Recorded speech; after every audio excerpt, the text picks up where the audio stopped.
Shut up and sit down.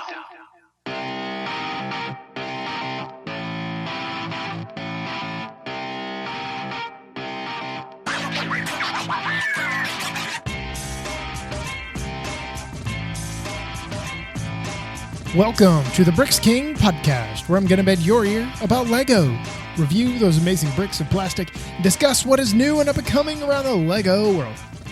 I'm your minifigure host, Matt. Let's build on it. Welcome in, everybody. How are we doing today? We've got another exit interview for you. And this one was actually a pretty good one. I was unfortunately not able to partake in it. It was a really weird time. It was supposed to be like the week before, but it ended up having to be rescheduled due to, I believe Liam ended up becoming ill, cold, flu, who knows? There's all kinds of stuff going around. So he was unable to participate. They pushed it back. And unfortunately it was at a time where I was unable to, make the interview. Liam's schedule is super duper important with him being, college student and all. So we're going to go ahead and jump right into it, and hopefully you guys enjoy. Hi, Emily and Liam. So great to be talking to you again. Great to see you. Thanks so much for having us. We love your show, Michael.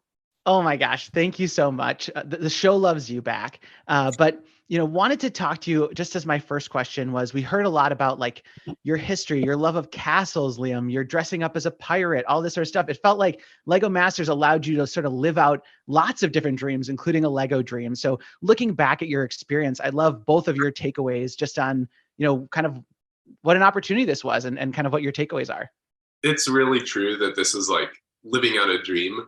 Obviously from the Lego perspective, like getting to build such huge mocks and, the time crunch is intense, but it's also very, it's a great motivator. So I definitely would not have built those types of things at home. And so it was really cool to just kind of be forced to go and take that creative leap. But it was also a lot of fun. Like you were saying, there are so many like themed challenges that were themed to different like classic themes. And I'd been a fan of pirates and castles and space and all of these like very classic themes for so long. So it was really fun to just, there were more of those than I was expecting. And I think that maybe more than on previous seasons. So it was really fun to like just get to build in all of these very nostalgic areas for me. Any takeaways looking back for you, Emily? Yeah, so I'm sure you can imagine as a parent, it was such a unique, like out of this world experience to be invited to do so much fun, play-oriented, creative building with Liam. It was something that, kind of reminded me of the early days of building with, even before we got into Legos, wooden blocks, like just getting down on the floor and creating worlds and just the sky's the limit kind of feeling. And I loved that. It was such a gift. Sounds like it. I'd be remiss if I didn't ask you a little bit about the challenge from, this past episode that you were on.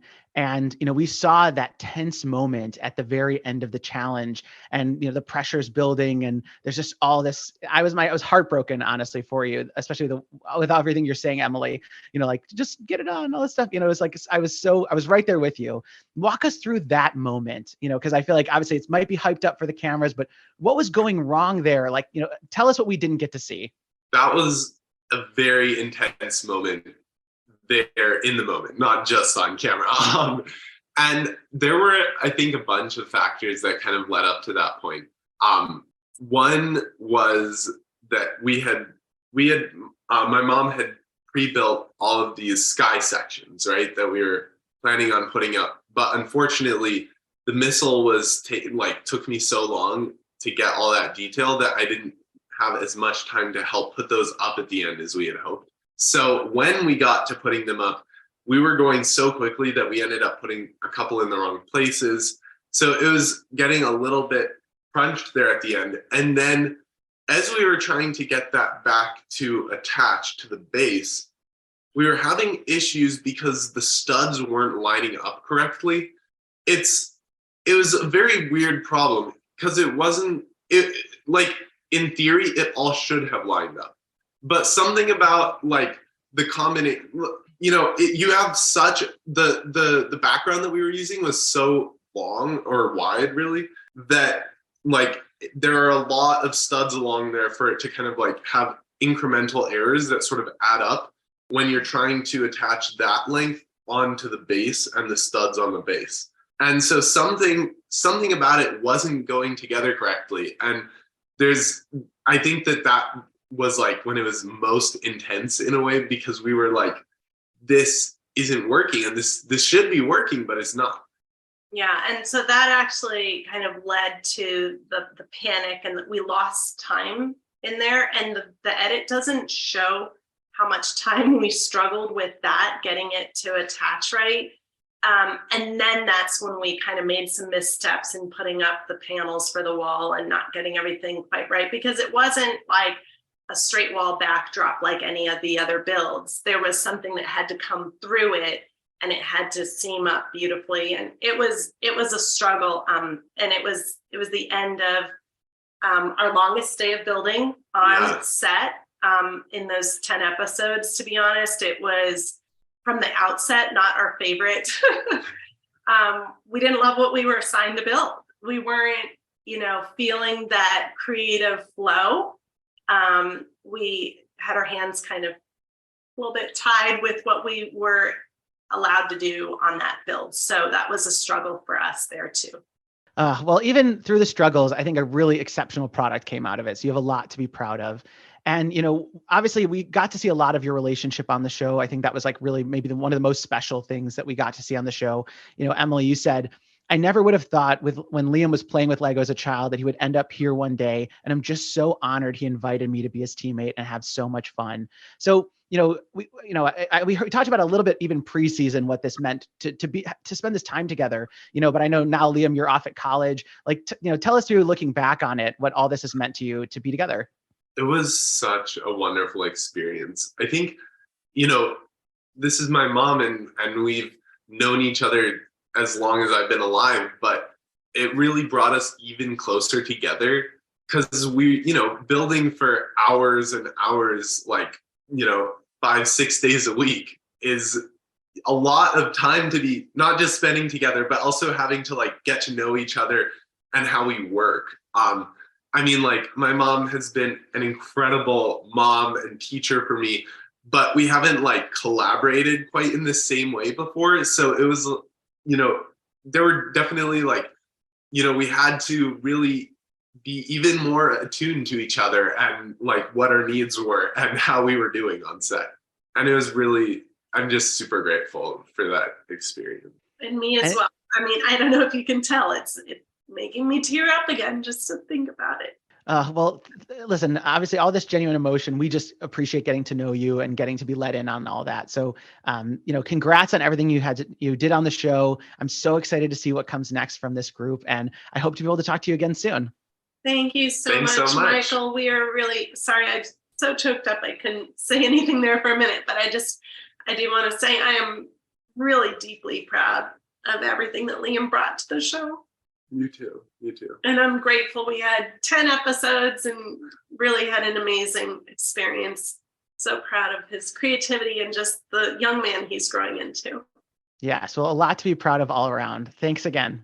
Thank you, Joy. Emily, Liam, it is good to see you again. What a great run you had. You had some fabulous builds. I really just have to call out, I love the jackalope. It's so cute. And then especially, and your panda builds too. I thought that was just adorable with the stories you had throughout. So my first question for you is that obviously there's a lot of great builds, and with through editing, you get to see the builds at the end of the episode for like 5 seconds for each build. What are some of the details in your builds that might not have been seen on the show that our readers should know about? That's a great question. And there are so many. So trying to think where to start.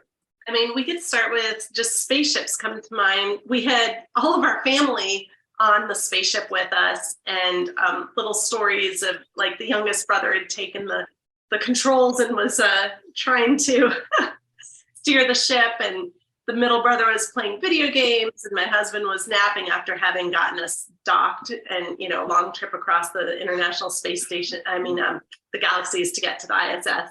So that was, just fun stories in there. There were actually a ton of stories in our camp build that we were so proud of. We had 19 different dragons on there, 5 larger ones and 14 smaller ones. And we were just so excited with, how the kids were interacting with the dragons throughout the build.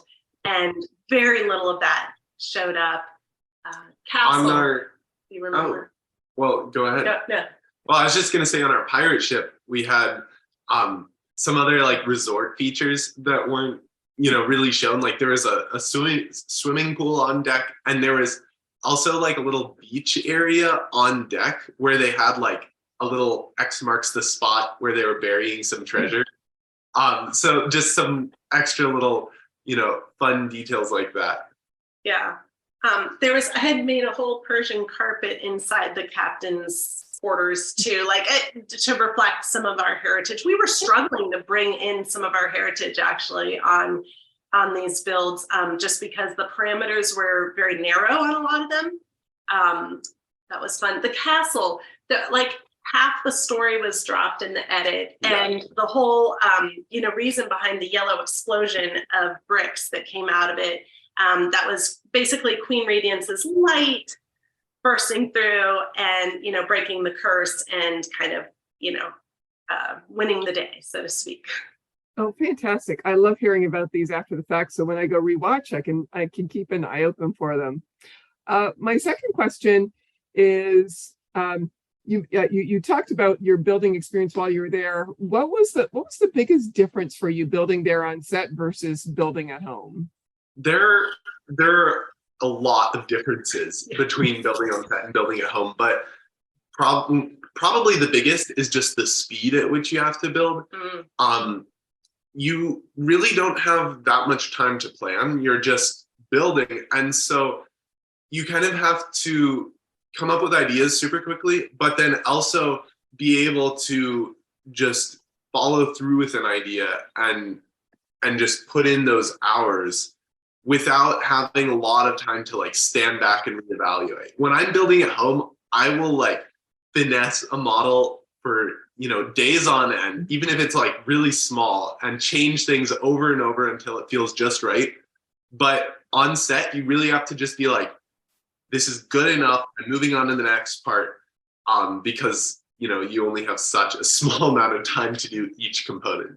And there are times where what stands out to you is, the most unnatural feeling or whatever is, having those cameras on you. You kind of ignore them most of the time and you forget about them and you can get into the flow of building. But it's a little, it's surreal to have, we saw this with other contestants earlier on during the Treehouse episode, that, as soon as someone's really struggling, they swoop in like vultures and they're on you, and it just ratchets up the stress level. And that's something that there's no easy, break or escape from. I think everyone knows, the restroom breaks are on the clock. So you just struggle to keep hydrated and taking care of yourself, let alone have a moment to just step away and kind of gather your thoughts. So that's definitely something that doesn't feel like building at home.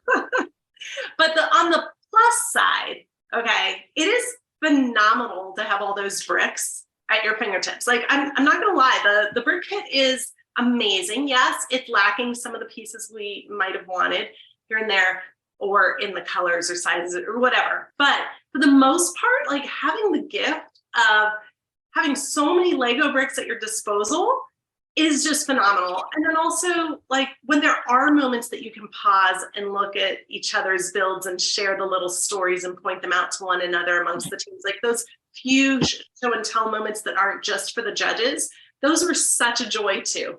So much fun. That's so true. And it's not part of building exactly, but not having to clean up after yourself is so nice.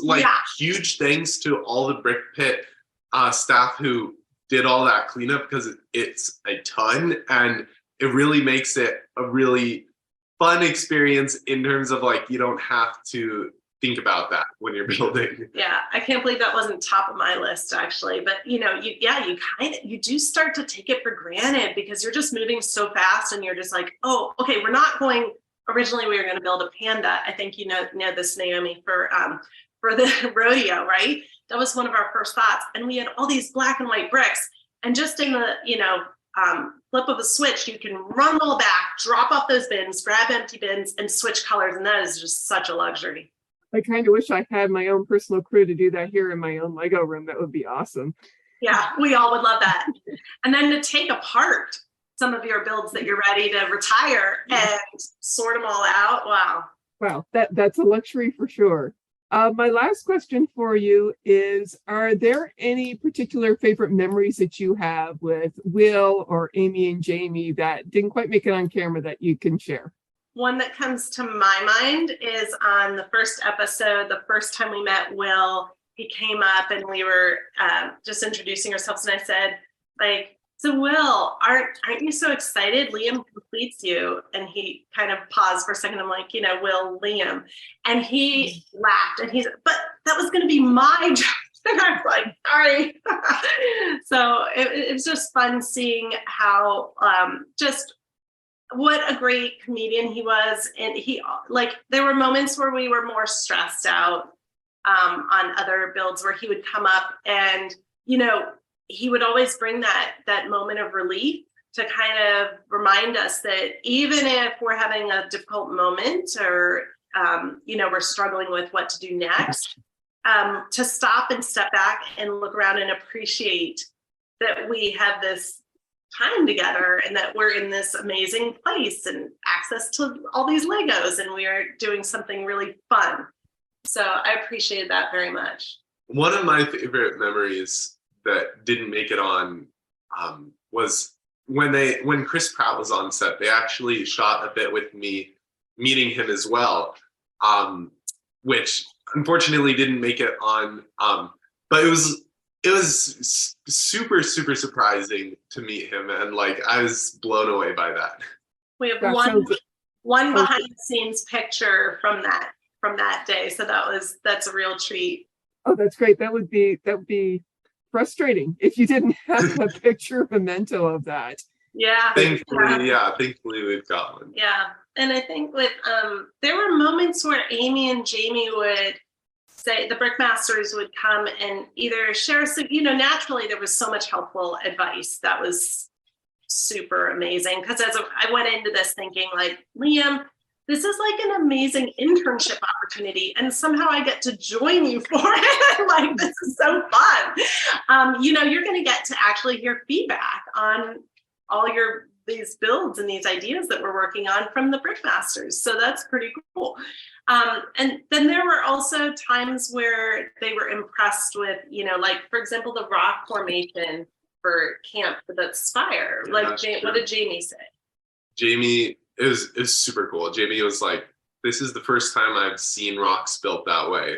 And I really like it, which is amazing for me because Jamie is the best of the best. So it was really cool because both Amy and Jamie were really supportive, and it was just so cool to get to be around real Lego designers and hear their feedback. Yeah, and on episode 10, when we were trying to figure out how to do the sky in a way that would work well with the limitations of the bricks that we had, whether or not to go primarily flat, where to show studs, etc., and which colors to go with, I basically went and found every single option in the brick pit and made a few color swatches and texture swatches to show Liam and work with him on what's the look we want to go for, what do you think, and gave some samples. And Amy came up and saw that and said, oh wow, you're doing swatches, we do this at Lego, this is something that helps drive our decisions.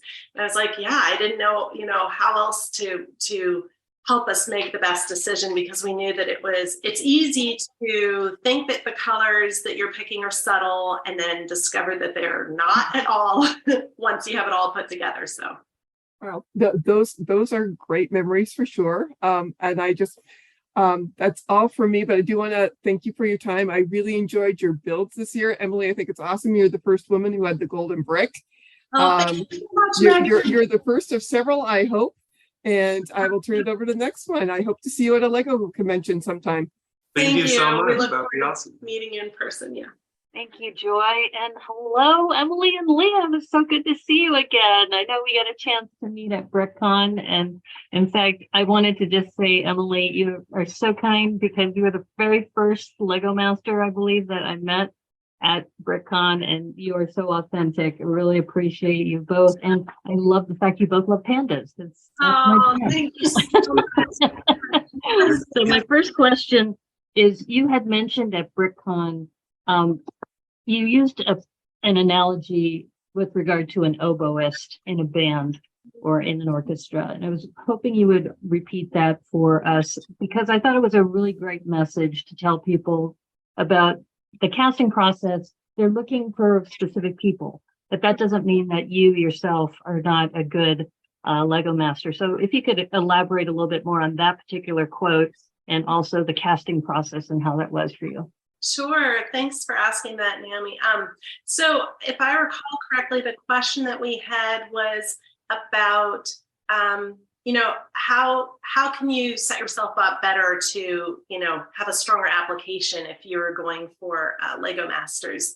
And what it reminded me of is the college application process. You can be the strongest student, you can be a national merit scholar or a top athlete or whatever, and look on paper like you should get into X school.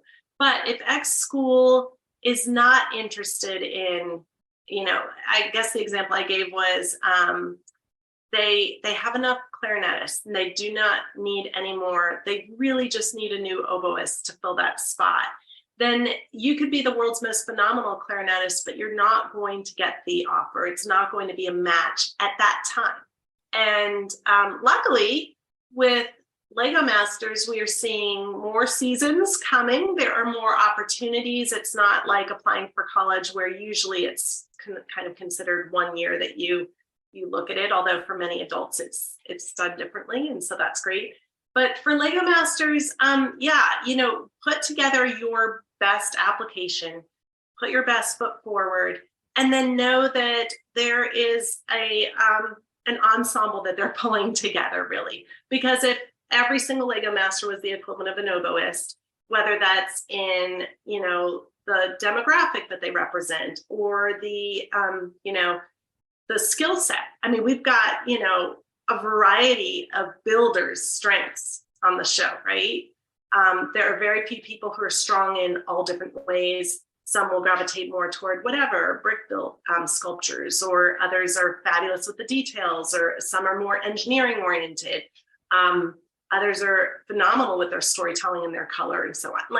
But very few people have it all. So they're looking for a variety. And don't feel disheartened if you don't make it. Just put your best foot forward, be you, because they want real people and they want to tell real stories and they want to see your strengths and what you're interested in. The great thing about, putting together your application is you're probably going to push yourself to try building some things that you might not have built yet, styles you might not have used, time crunches that you might not have tried yet.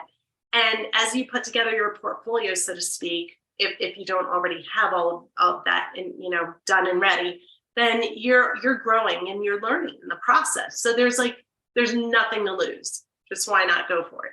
As far as the casting process goes, one thing that really struck me on this season was how many people had actually originally applied for season 1 or 2. And for a variety of reasons, like we had applied for season 1, but I was a minor at the time, so it didn't work out then. Or some other people had been, like some of the Canadians were going to come for season 2, but then Canada went in lockdown. Or I think there were like people who had gotten COVID right before they're going to come. Or things like that where, and some people just had applied and it just hadn't worked out because of who else had applied. Like there are so many layers to how the application works. So don't give up, keep trying. That's great. And Liam, but for my next question actually goes to both of you, but Liam specifically, you had mentioned about how you were so impressed that Jamie had said such great things, and he's a Lego designer. So do you anticipate that that might be some career path for you in the future? And for Emily, I believe, if I remember right, you may be involved in First Lego League, is that right? And is the robotics section maybe a part of your career path? Or I guess the short question is, what do you see in your future for both of you? I would love to work at Lego someday. Be a model designer. I mean, I already build kind of in that style of like, I generally, contrary to like what I did on the show, I generally don't build like big things. I generally build smaller, like play set style creations. So that's kind of what I gravitate toward naturally. And I think that it would be amazing to get to work at Lego and be in that environment and actually be creating sets that kids and adults can play with. I think that'd be awesome. And I'll just add in that, you know, similar to Lego Masters, I understand that for people who apply for jobs at Lego, we've talked to people who've applied multiple times, often what we'll hear is, you know, they don't really know exactly what the opening is, the designer opening is that they're being considered for. And sometimes they'll hear feedback of like, you're great, you're wonderful, you're just not the oboist we're looking for right now. You're a clarinetist, and when we have that opening, we're going to definitely want you then. So keep applying. So that's just a word to Liam and any others who will one day be applying for jobs at Lego. This is just, you know, good to keep in mind what we hear. As far as me, First Lego League is something I coached for 4 years and mentored for another year. It was part of supporting my boys as they were growing up and going through their Lego adventures. I have not been involved in it since we moved to Arizona a year ago, but I had, right before we moved, been teaching Lego classes at times with Liam. So that is something that I'm considering continuing again, and looking at other opportunities that are kind of knocking on the door that may or may not involve, whether it's more of a public appearance and inspiration, or consulting, advising people, whether it's parents in how to play with their children, bring creativity and play into their home life, or schools, or organizations also that are looking for like team building and creativity, or possibly even helping with some commission work.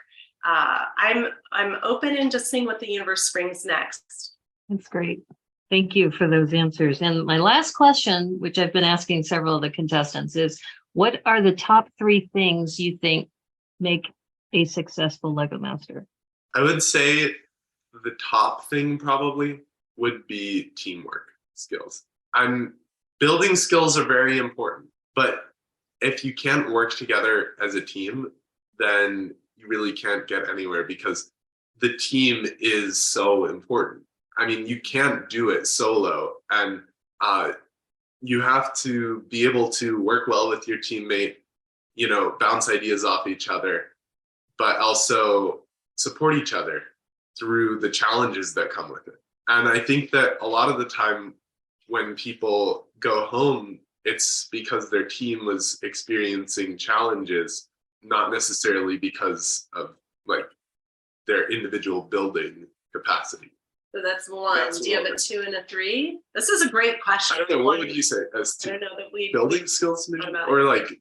I do think you have to have some audacious creativity and kind of willingness to not necessarily have your inner critic hold you back. I feel like sometimes we shined better. Well, first of all, we were more refreshed in the beginning. We were not as exhausted by the end, but I feel like when we didn't overthink it sometimes, I mean, we did careful planning, but we also just went for like kind of a big, crazy idea without necessarily second guessing. Does that make sense? So I feel like sometimes that energy just pushes people to let their best ideas come out. And sometimes on the show, you start to wonder, wait, is this really what the Brickmasters are looking for? Should we do it more this way? And that can work great for some teams, but I found that when we did that, it didn't result necessarily in our favorite builds. Let me put it that way. That's not to say that thinking about their feedback, when they give feedback, definitely listen to that. I just mean at the outset when you're trying to understand the challenge. Yeah. And I think that a third point would be like, don't be like, I guess be like, don't be too reserved. And this is something that I think that I struggled with at first and was really only kind of getting a handle on toward the end, but like really coming out of my shell and like just being fun. They want fun people on the show, right? And they want people who are going to be enjoyable to watch. And I think that that's really key. And they also want unique teams, right? So like a team of firefighters is way more interesting just off the bat than a team of two guys who are just friends, right? So like thinking about how you can kind of, you know, maybe pick a team that is unique or fun or different is also really important. Mm-hmm. That's a good point. I have to second his third item there on just have fun, because also you don't know how long you're there for. I made the big mistake of guessing that it was a non-elimination episode for episode 1. I was like, oh, it's Lego Masters. They don't cut someone on that first episode. So we just had fun. We went for a wild, crazy idea. And all of us were there just having a great time. And it was with that first elimination that we realized, none of us can take for granted being here. Like, we don't know. We're all given one episode. And if we're lucky, we all are given a second episode. And if we're really lucky, we continue on and on and on. And you gotta, stick in there. It is a marathon. It is not a sprint. You need to mentally and physically be ready for a long, long, grueling, but fabulous experience. And just be grateful for each episode that you're there for. Well, you've definitely brought the joy, both of you, to the season. And I will say that the fun you brought with especially your Troll Queen voice, Liam, it was great to see that a little bit of a character coming out. And Emily, it's always a joy to see you and your heart for the other contestants and everything you brought. So thank you so much for your time, and really looking forward to seeing what future holds for you. So thank you. Thank you so much. Great talking. We will be right back after a quick break. Awesome. Well, congratulations, first of all, making it to the top 5. That's quite an accomplishment. Thank you so much. So nice to talk with you. Likewise. I was really hoping you guys would make it even further. I liked a lot of your stuff this season. It was really great. My first question for you, you've already talked a little bit about the level of stress you had in that last Marvel episode. But we only get to see a very small snapshot of your whole experience on the show. So I'm kind of wondering, was that an abnormally stressful situation, or how does it compare to the other episodes? It was definitely by far the most stressed we'd been on the show. The only thing that came close to it was the dogs episode when we were trying to build Tank. But we had the golden brick at that point, so we were not nearly as worried. So this was definitely the most stressed we were. And I think that it was partly because of just, the buildup of stress over 10 episodes and the long hours and the intense builds were catching up a bit. And then it felt a little bit like a lot of things were kind of going weren't in our favor on that episode in terms of our build, so we were struggling a bit with that. Yeah, there was there were a number of things going on. We had dedicated actually our castle build to family member who'd passed away, and their funeral was the day that we finished building the castle. And it was one of those moments where, when you're on Lego Masters, you're kind of in this bubble, right? You live there, you eat there, you barely sleep there. You're not actually sleeping on the set, right? But you're in two places almost the whole time that you're there for the weeks you're there, like the hotel and the set. And life goes on without you outside that bubble. And it was a little hard for me in that moment, just knowing that, there's my husband with the younger two sons trying to juggle it all. And now his stepfather's just passed away. And like, there was just so much going on. And so I do think emotionally going into episode 10, I was feeling the distance, like in the Danish version of this show, they shoot for 3 days in a week, and that's one episode. And then they have 4 days off. They get to go see their families. They get to have work-life balance. Can we just say Europeans are better at it than Americans, right? And we didn't have that luxury. So it can start to catch up with you. I remember at one point I was waiting to see if Challenge could go find the bricks that we needed, because we needed thousands of the flat blue ones. And there was a big lull, like hours waiting to figure out what, will we have these bricks?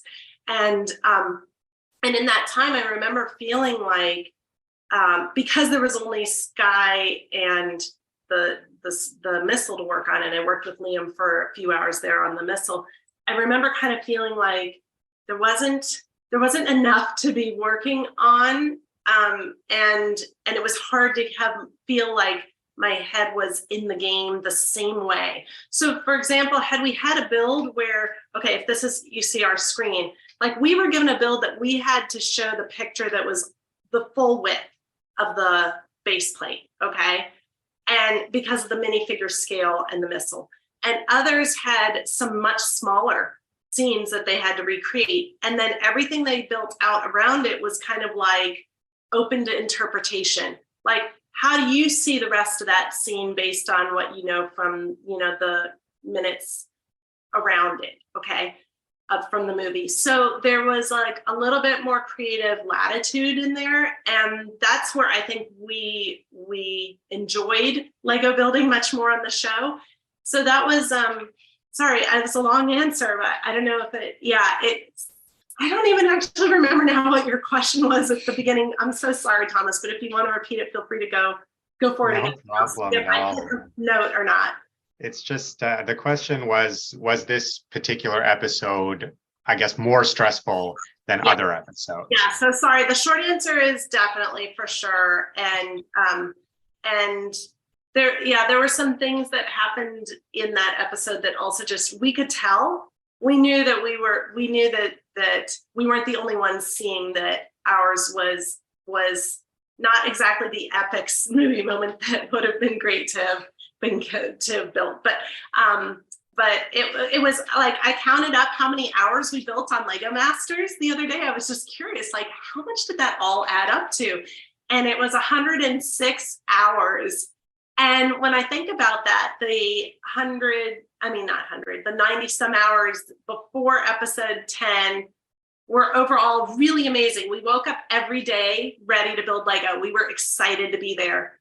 And there was a little bit of a hiccup with this 10th episode, and that super long day that we went into was the first day that we weren't feeling it the same way. And I remember Liam saying, like, I just am not as excited to build. And I knew why, because of what we had to build. But I was like, oh, hang in there, honey. Like, come on, we just have to get over this hump. But I'd say of the 106 hours, that last hour, but especially, you could say maybe all 12 hours was not representative of the fun that we had on the show. Mostly it was really a blast, and we were super motivated and excited to be building. Well, it sounds like the experience overall was a pretty good one, exciting one to say the least. For sure. My next question has to do with the brick pit. You guys mentioned that sometimes there were parts there that you wanted, but you couldn't get. Yeah. So I imagine that probably forced you to make some shifts in your plans and stuff. So are there any particularly creative shifts or nice part usage that you came up with while you were in the brick pit? That's a great question. Well, as far as pieces that felt like they're missing goes, one challenge was that, angle plates or like wedge plates, whatever you call them, they frequently would have like one side, like left or right, but not the other side in a certain color of whatever size it is, like a 2x3 or whatever, 3x6. So it was like we would have to figure out creative ways to make that other side. Sometimes it was like using bigger plates or smaller plates and using a bunch of them. I think our pirate ship sails, which used, they had to be even on both sides, were a challenge because we were like, okay, which of these can we actually use to get that even angle on both sides? Because they did not match up. We were using different types of plates. But as far as creative parts usage goes, I would have to say that the Marvel build actually, on that missile, we used capes to fill in some odd shaped gaps because there's kind of this line of lights that runs along the side of the missile, and it goes from being like thin to having like this wider gap between the two lights. And there isn't a Lego piece that would fit in that gap. So we used black capes to fill that space and give it, a nice clean look, because they can fill that sort of odd shape. And there wasn't a lot of shape behind it. For some reason, that just reminds me of the Mosasaurus, the gaping mouth. There was that hole that we hadn't yet fully brick built, and there wasn't room the way that the model was. So I literally just created a bunch of black behind it and slid it in as best I could to close that up. But you couldn't use a bunch of black flats behind that space that Liam's describing and have it work the same way. There was so little space in there with the lights and that was honestly the angles on that. And I've heard one of our fellow contestants talk about the missile and just all the crazy angles that he saw that, Liam masterminded, really. I was helping him build part of it, but he'd say, okay, I've done this. Can you make me 10 of those? And I'd be like, okay, sure, no problem. But this contestant has said on a live stream that he's like, Lego is not designed to build something with that many different angles. There were angles going in multiple planes, and that was really a big puzzle to figure out, really. For sure, but you guys did a good job. That missile looked amazing. So congratulations to you for pulling that off. My last question is one that I often get asked through my blog, and this has to do with the number of adults who are getting back into Lego or starting in Lego. And they often ask me, what is my advice for getting started? So I'm going to pass that question on to the Lego Master. So what is your advice to adults who are just getting into the hobby? Well, I've never been out of the hobby. But if I were to guess what it would be like, I would say, I think just choosing something that is really fun for you, whether you like Lego Technic or Lego Star Wars or Lego Friends, whatever that end point is, just have fun with it. And if you just want to build sets, that's great. And if you want to try building your own stuff, then you can get pieces in classic sets or bulk, or just take apart anything you already have and just play around with it. But honestly, building sets can teach you so much. So whatever you have the most fun with, I'd say. Yeah, it's so true. And if you love all the themes and don't know where to start, it never hurts to start with a creator set. You get your 3-in-1, and then it teaches you how you can use the same parts to create something that turns out very different. So that's always fun. But I agree with Liam. Definitely go for whatever speaks to your heart. If you are jazzed about that, well, you said Friends. I don't know which Friends you meant. Either. Right? So, but yeah, if you're jazzed about an architecture set or whatever, just go for it. And you can have a lot of fun also, taking it apart and rebuilding it, see how much you can rebuild from memory. Challenge yourself in different ways. There are so many ways to enjoy Lego. Awesome. Well, thank you very much. And thanks a lot for taking the time to chat with us. And I hope to see you sometime in the future, maybe at a convention. Thank you, Thank you so much. Thomas. That would be great. Hello, hi. It's really great to have a chance to speak to you both again. I absolutely loved so many of your builds. There's some real standouts throughout the series. Obviously, some of my favorites being the Jackalope, and the fact you managed to get all the way to level 10 with that, which is incredible. The Dragon Camp, the Jurassic World set, all of these are it's just incredible builds. And yeah, I guess I wanted to start off just by asking, what is it like having to balance making the builds that you're really excited about and you really want to make, and also having to stick to the challenge, the prompt that you're given with each week? That's a great question.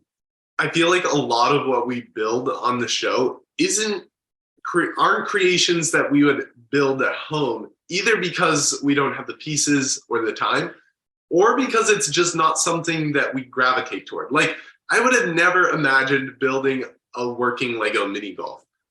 That just, isn't something that I would gravitate toward naturally. But it was actually really fun to do. Yeah, I don't know. What are your thoughts? Yeah, I think sometimes it was challenging to think about how to make it work with the prompt, if the prompt was especially narrow. And then at other times we felt like, yeah, the sky's the limit with what we can do here. And it was really freeing and exciting. And sometimes the prompts were, even though they seemed like challenging or narrow, they actually allowed for a lot of freedom for creativity and engineering. And those are also very exciting. Like the Jackalope comes to mind, because that was one where we kind of, I guess we had enough background knowledge to know like what makes a strong Lego build, what's probably going to happen with this, bucking bull, and how can we make a memorable character that meets there are always some additional requirements for each challenge that are given, like minimum height or whatever. And like, how can we make sure we're checking off all those boxes, but building something that will work and that we're excited about? Because you want to love what you're building when you're working on the floor. Yeah, absolutely. And I think as well, there's always the thing of there being such a variety in terms of what you build, because one week you'll be building something, like the jackalope, like the dog, and then suddenly you're building something which is, like a, to Lego scale, to minifigure scale, and you never know what you're going to build. But again, and I think, sometimes with having that challenge of having to not just do what you want to make, but also fit that prompt, can end up with some really harnessing a lot of creativity, which I think you definitely both did really well. And yeah, I guess my next question would be, how much has the experience of being on Lego Masters changed the way that you build in general? I think that it's encouraged me personally to try styles that I might not otherwise, and to just think even more in terms of like the color scheme and what really makes a build pop. Like what Amy would say is the wow factor. I think that building for TV, you have to make these builds that they're not just big, but they're also clear when you look at them. Like, you need to be able to tell what you're looking at, even if it's from across the room. Jamie was once like, we need to be able to see your build from up here on the balcony and recognize what it is. And then when we come closer, we need to see all those details as well. So I think that I thought a little bit more about like that overall kind of style and how to hit that, really iconic look with builds now. And another thing that I realized on the show that I could use some more practice on is plate building with interesting angles. Like, I really respected how Greg and Brendan built some of their builds. For example, their pirate ship. It had a lot of really great plate building that used really brilliant angles to do it really quickly. And it looked nice too. And so that's something that I've been working on a little bit since getting home. Sorry, I'm doing the mom thing. Like, one thing that he was working on recently, I don't know if he's ready to share it, because I won't share too much. But that I think is partially learning from Lego Masters, feeling, pushed to try something new. And that's always exciting.